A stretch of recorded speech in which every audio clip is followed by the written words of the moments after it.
जेको सब जूथो दिल्ली उठारे, जेको सब जाथो बेड़ा पार लगा है।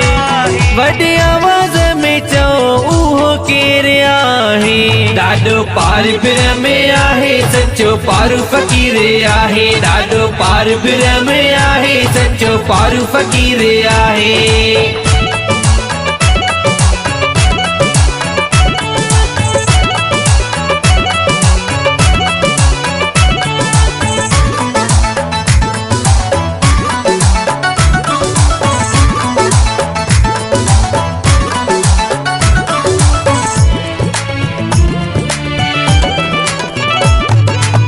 सच्चो भगवान पाण ही आहे, खाली न कंहिंखे दरता मोटाए।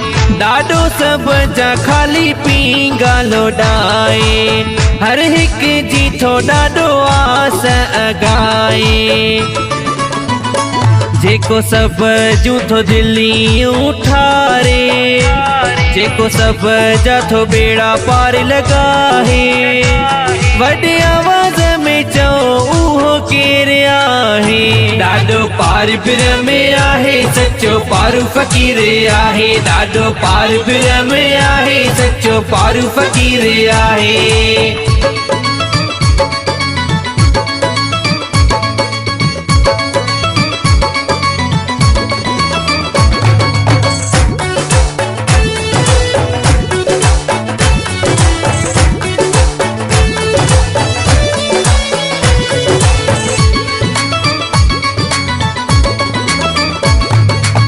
ॾाढी जो आ सुहिणो दुआरो, जिते अचे थो बागने वारो।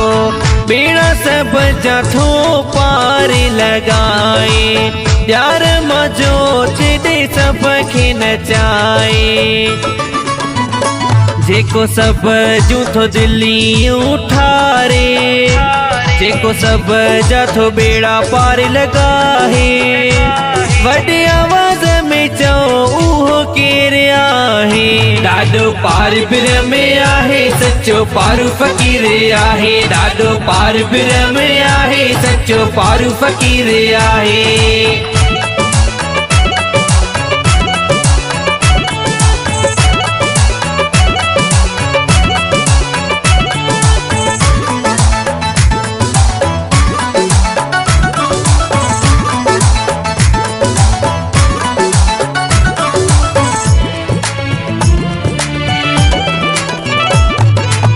मुर्शिद असांजो महान ही आहे, हर सद में हूंदो साण ही आहे। दुख असांजा ही सब थोला है, अशोक माली चे शिव बोलो आहे।